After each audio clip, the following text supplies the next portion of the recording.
Ang sabi nila, pagka tumulong ka daw, ipinakita mo sa vlog, poverty porn. Pagka naman hindi ka tumulong, hindi mo pinakita sa vlog, hindi ka nakikita na tumutulong sa iba, wala ka daw kwenta. So ngayon, nalilito sila. Ano ba talaga? Ano ba talaga, kuya? Tutulong ba o hindi tutulong? Ipapakita ba o hindi ipapakita?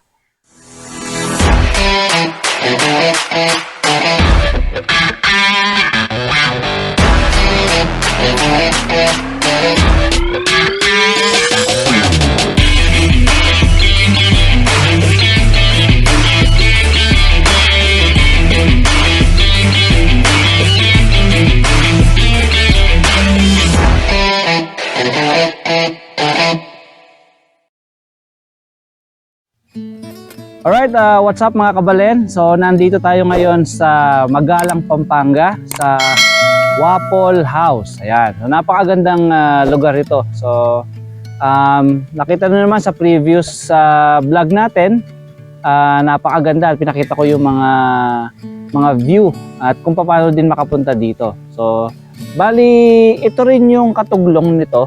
Bali hinati ko lang siya sa dalawang vlog. So huwag na natin patagalin. Ang topic na ating pag-uusapan ay yung sikat na poverty porn. Ayan. So, ano ba ang poverty porn?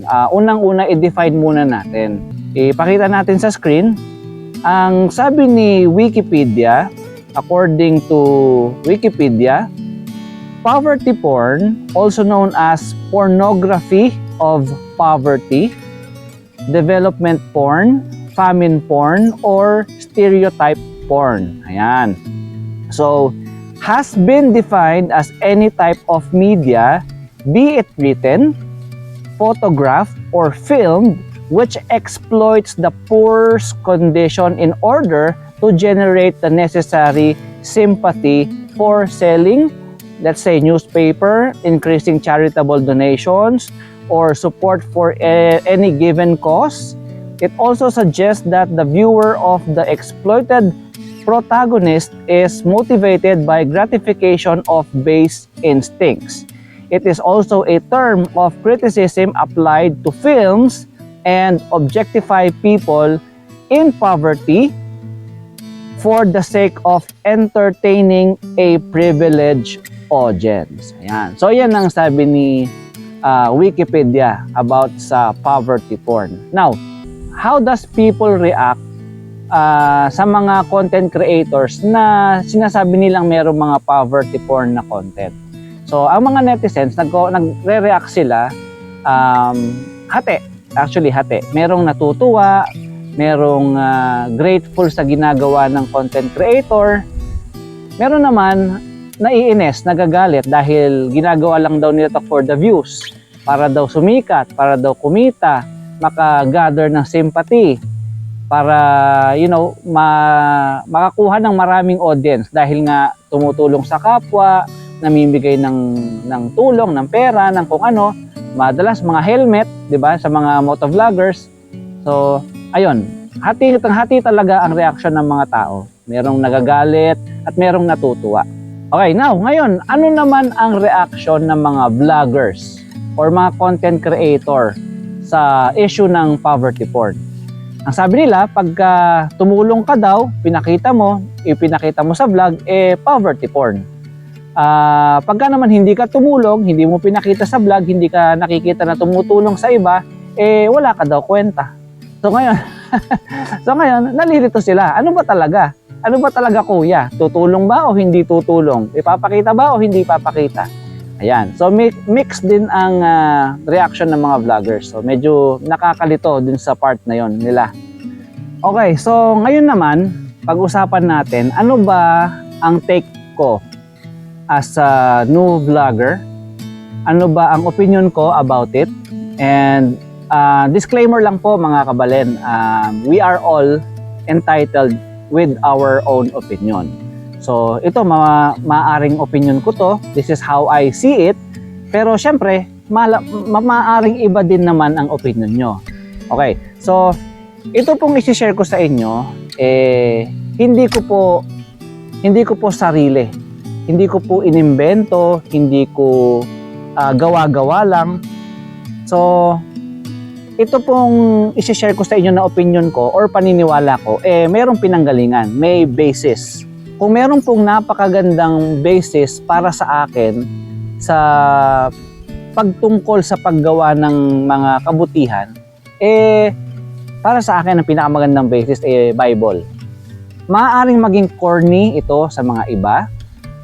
Ayaw nilang pinag-uusapan pagka Bible or about God. Ayaw mo yun, parang allergic sila. Pero sa akin, hindi.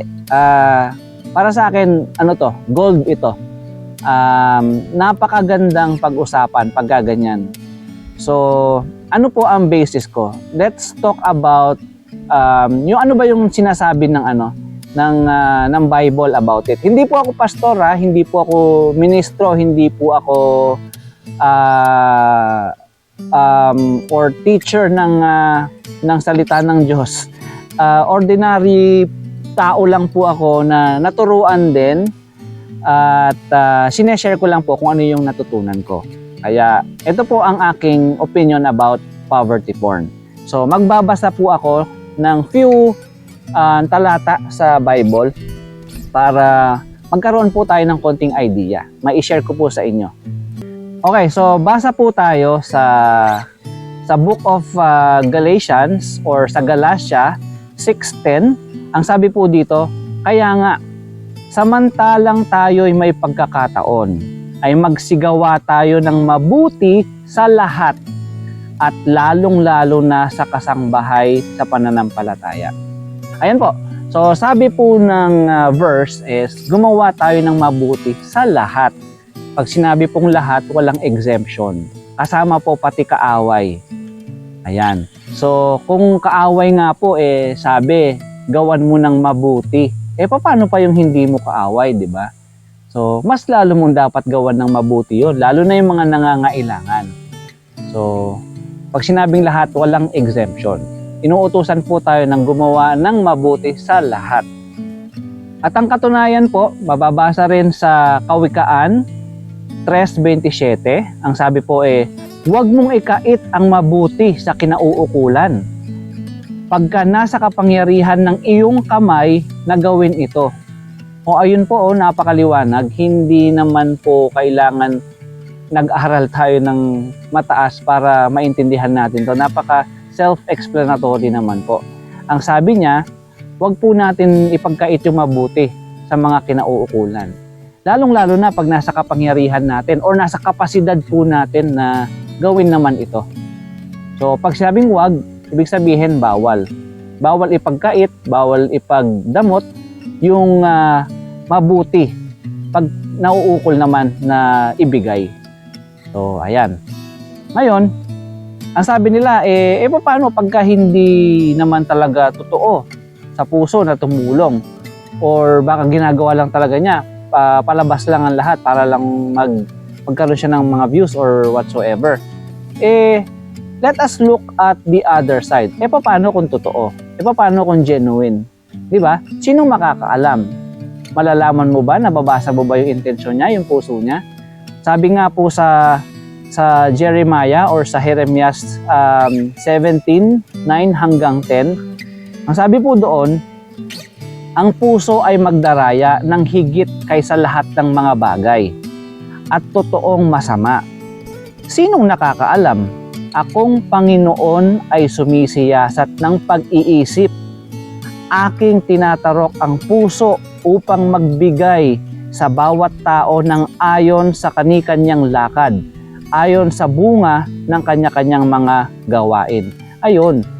So, sino ba nakakabasa ng puso? Sino ba nakakakita ng puso ng tao? Siyempre, yung Panginoon lang, ang Diyos lang, di ba? So, masasabi mo ba, for the views lang yan, ano lang yan? Paano pag hindi? Alam mo ba? Nakikita mo ba yung puso? So, yun po. Hindi po natin inaalis yung possibility na meron talagang ganon. Merong tumutulong for the views, para kumita, para sumikat. Pero I'm sure, meron din naman po tumutulong dahil nasa taos sa puso nila ang tumulong. Kaya, who are we to judge? Hindi naman po tayo nakakabasa ng puso. ng tao. So, bakit po nila siguro binobroadcast or ina-upload? Para sa akin, para maka-inspire. Para makita ng mga tao na masarap pala sa pakiramdam ang tumulong. Makapagpasaya ng kapwa. Kasi, regardless nakatulong ka ng mga taong nangangailangan. Yung ibinigay mo, yung itinulong mo, talagang kailangan nila yon. Mapapakinabangan nila yon. So, hindi po natin alam kung dahil for the views or genuine yung pagtulong. Ang pinaka-importante doon may nakinabang na mahirap or merong nangangailangan na nakinabang doon sa tulong na yon. At eto po, bali panghuli na babasahin ko para po maging mas clear po sa atin at ma-share ko ng buo yung aking paniniwala tungkol sa pagtulong sa kapwa. So ito po, i-share ko po sa inyo yung Santiago 4:17. Ang sabi po doon, sa nakakaalam nga ng paggawa ng mabuti at hindi ginagawa, ito'y kasalanan sa kanya. So ayan. So yun pala. Pagka po alam natin na mabuti yung isang bagay at nasa kapangyarihan natin or nasa kapasidad natin na gawin ang pagtulong, hindi natin ginawa. Ayun, sabi po ng Bible nagkakasala daw po tayo. So, ayan po. Na-share ko lang po sa inyo. Again, hindi po ako hindi po ako nagmamarunong. Pasensya na po. Hindi po ako pastor, hindi po ako ministro. Naturuan lang din po ako. So, narinig ko lang din po at ina-apply ko lang po yung aking natutunan. So, ayun po. Sana kung merong mga na-offend, pasensya na po kayo. Kung merong hindi sang-ayon sa aking naibahagi, kayo na pong bahalang magpaumanhin. At kung meron naman po na sumasang-ayon, maraming salamat. Yun po, katulad nga po na sinabi ko, hindi ko naman po ito inimbento. Hindi ko siya gawa-gawa. May basihan po ang aking mga nabanggit. Ayun nga po, binasa nga po natin. So, yun po, kayo na pong bahala. Share nyo po kung ano yung inyong opinion about it. Comment down below po para po magkwentuhan tayo ng konti. Okay, so hanggang dito na lang po muna. Don't forget to subscribe to my channel, hit like button, and ingat po parate. God bless.